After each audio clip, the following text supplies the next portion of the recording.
Davinci Resolve Fusion has way too many buttons and nodes. That's why most beginners quit. So in this video, I'm only showing you the few tools that I actually use in my workflow. So now that we're in the Fusion page, I'm going to show you guys exactly which nodes I use the most and which I usually never touch. So I'm going to quickly list the ones I don't use at all.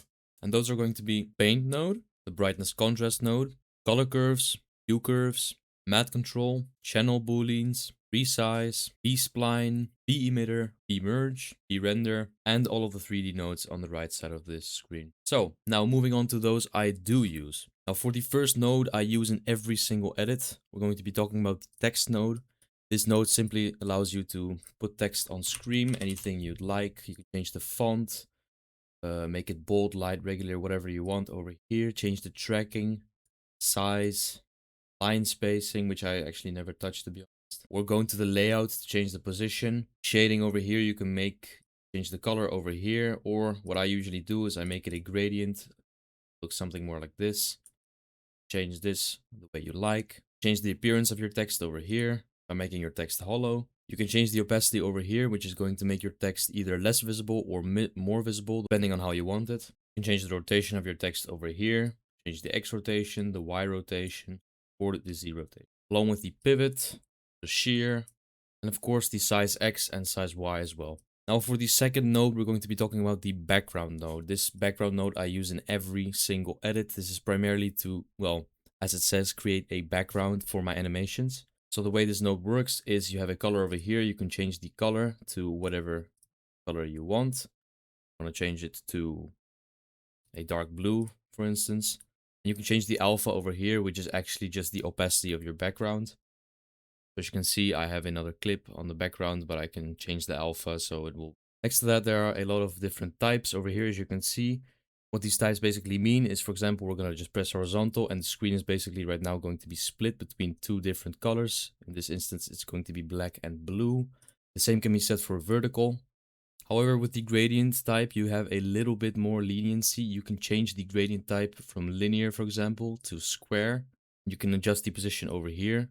So you have square type gradient right now. You can change it to cross and you'll have something that looks like this. Of course, you can change the color over here as well.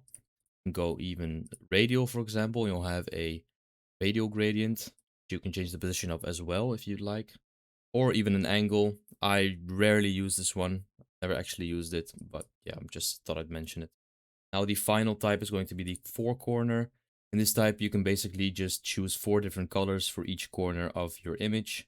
For example, right now we have the top left, and I'm going to select the bottom right. I'm going to make that blue, for example, as well. And now we'll have a couple of different colors that look like this. This is the one I use the most when it comes to making backgrounds for my animation. Now moving on, we have 2 different tools that are actually the same.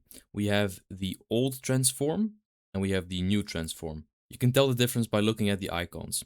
This one is going to be the old transform. This one's going to be the new transform.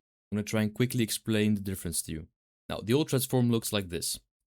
When you plug it into your timeline, you can adjust the size, pivot, and the position here, along with the angle. You can flip it as well over here. You can change the edges to mirror or wrap.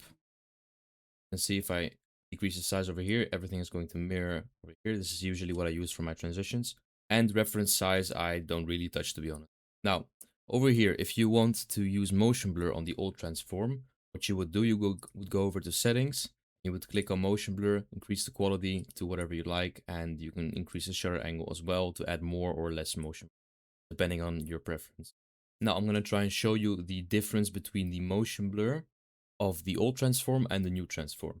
So to do that, I'll make a quick transition. Okay, so I've made a quick little transition over here, as you can see, and you can already see that this motion blur, in my opinion, does not look very good on the first frame over here, but it starts getting better at the second and third frame. The main upside to this transform is the fact that you can change the pivot over here, which means that if you want to zoom in on someone's face, for example, instead of keyframing the positioning, you can just drag the pivot over their face. So for example, say I'd like to zoom in on this drink over here. What I can just do is just change the pivot over here, which is going to be this green thing over here, and you can just aim it at the drink, and it will basically zoom in at the drink.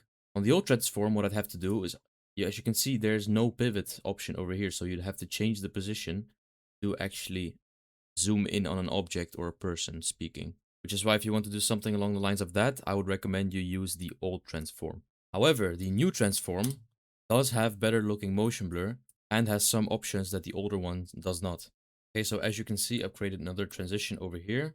However, I haven't added the motion blur yet. So the way you do this on the new transform, which is this one over here, left side, you basically just click on animation and you can add the motion blur over here. And as you can see, this motion blur looks a lot cleaner and better than the other one, especially if you turn it all the way up.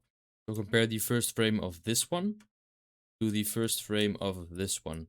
And in my opinion, the new transform's motion blur looks a lot better and a lot cleaner. Now, the new transform also gives you the freedom to adjust your width and height of your image. As you can see over here, you can adjust the width and adjust the height as well, so you can make very good looking bounce animations, which you cannot do with your old transform. Besides that, you can also change the pitch and the yaw, which you can change with the old transform. You can only do that in the timeline section over here. But by using the new transform, you can do it in Fusion as well, as you can see over here. Change the pitch and yaw. Those were actually the main differences between the two. Depending on your situation, of course, if you'd like to zoom in on someone's face, if you'd like to zoom in on someone speaking, I would recommend you use the older transform. But if you want to make a simple transition, I would definitely recommend you use. Now moving on to my final most used tool in Fusion, it is going to be the rectangle tool. Now what I use this for is basically whenever I'm making an animation or whenever I am having B-roll pop in, for example, what I do is instead of just having B-roll pop in like this, you can see over here, instead of having it pop in like this and having these sharp edges at the corners, which no one actually likes, what you can do is you can add a rectangle node before your media in. You have to change the width from 0.5 to 1 and the height as well. So you have resolution. Then you can change the corner radius over here. 0.4, 0.3, between-ish. And now you have, as you can see over here, you have no sharp edges at all. What I usually do to accompany this is I add a drop shadow node and decrease the drop distance a little.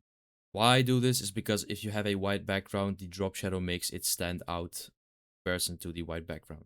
Okay, and that is pretty much it. Let me know in the comments what you guys want to learn next.